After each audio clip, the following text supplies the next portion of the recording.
Scroll through social media today, and you will see 19-year-olds stepping out of rented sports cars, projecting an image of absolute financial dominance. But behind closed doors, there is a very different demographic. The quiet 20-year-old carefully reviewing a private portfolio, actively avoiding the spotlight. Why is it that the teenager chasing the flashy aesthetic almost always goes broke by 25, while the quiet operator builds lasting generational wealth? The reality is that generating your first $1 million at a young age requires an immense amount of ambition and execution. But while reaching that peak is extremely difficult, the data shows that holding on to that wealth and maintaining that standard year after year is nearly impossible. A significant windfall early in life often shifts an entrepreneur's focus from the process of creation to the maintenance of status. When the ego prioritizes the aesthetic of success, like showing cash on camera, the core discipline that generated that wealth begins to erode. This creates a cycle where you are forced to take bigger, more desperate risks just to sustain an expensive lifestyle you can no longer afford. Escaping this cycle requires a complete rejection of the social media hype machine. You have to adopt a radical, highly disciplined operating system comprised of 7 specific behavioral principles. Securing your future does not mean jumping straight from the starting line to the finish line. It requires actively building psychological walls to protect your success from your own worst enemy, yourself. The architecture of early wealth starts entirely in the mind.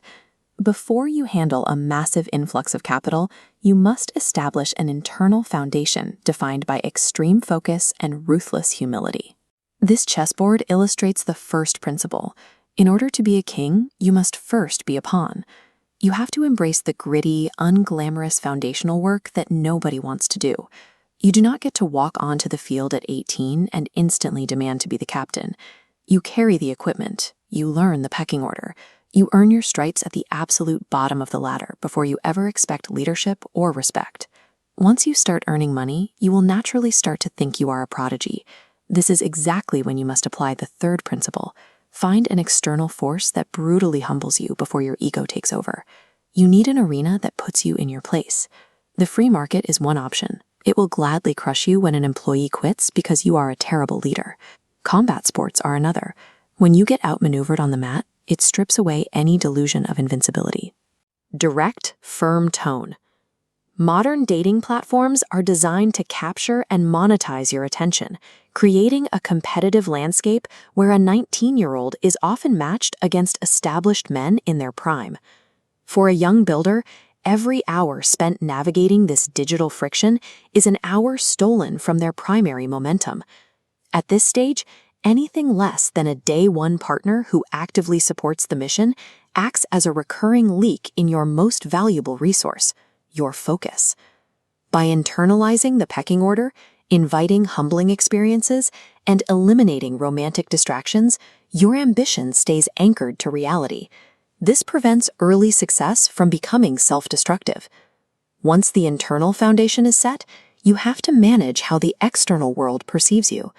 In high-stakes business environments, older professionals will instinctively look for reasons to discredit your age. That leads to the second principle. Walking into a meeting covered in flashy, oversized designer labels or highly branded streetwear hands older professionals an immediate excuse to dismiss you as immature. You counter this by dressing to elevate. A simple, well-fitted black t-shirt, tailored trousers, and clean shoes instantly project maturity. When you stick to unbranded, classic silhouettes, a 20-year-old can comfortably hold their own in a room full of 30-year-olds. Principle 5 dictates how you handle the people in that room. Keep your influence large, but your circle incredibly small. There is an ocean of difference between an acquaintance and a friend. You should be polite to everyone and never burn industry bridges, but your actual inner circle must be restricted to a tiny group of fiercely loyal individuals. Tightly controlling your wardrobe and filtering your social network creates a hardened exterior. It stops clout chasers and bad actors from infiltrating your life the moment the money starts flowing. Hitting that first million is an incredible milestone, but it is only a baseline. Keeping it is the true test of your character. Principle 6 forces you to confront the immense psychological pressure of holding the standard. Once life hands you significant capital, it will ruthlessly test what you can handle. If you lose focus, that wealth is taken away with terrifying speed. This flowchart maps out the ultimate defensive mechanism. Principle 7, illiquid investing. This means intentionally taking your cash and locking it away into assets that take time and effort to sell. Highly liquid assets like crypto or stocks can be sold with a single tap, meaning your money is always a few seconds away from becoming a depreciating liability, like a supercar. Illiquid investing physically separates you from your impulses. Pushing capital into hard assets like precious metals physically traps your wealth. It forces the money out of your immediate reach, securing it in a form that demands deliberation before it can be spent. Real estate serves the exact same function. Property is heavy, slow, and grounds your net worth in physical reality. It builds equity quietly in the background, entirely shielded from a sudden, emotional decision. Preservation isn't about hoarding cash in a checking account. It requires you to intentionally design unbreachable financial walls between your liquid capital and your ego. When you take these 7 isolated rules and chain them together, they form a cohesive, decade-long behavioral shield. Look at this 10-year timeline. Years 1 through 3 are the pawn phase. You endure the grunt work, you accept being at the bottom of the pecking order, you ignore casual dating, and you quietly acquire hard skills. Years 4 through 6 are the king phase. This is where your income scales. You elevate your wardrobe, you expand your professional influence, and you brutally filter your inner circle down to a few trusted allies. Finally, years 7 through 10 are the preservation phase.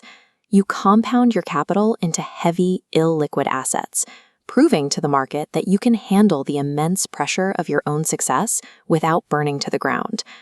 The public often assumes a teenage millionaire is just the beneficiary of extreme luck, family money, or a temporary market pump. But making it through the decade requires an incredibly unglamorous, calculating strategy. True financial autonomy exists when your net worth is guarded by a system more durable than your own temporary impulses. Realizing a lifetime of freedom comes from the quiet, persistent application of these 7 barriers.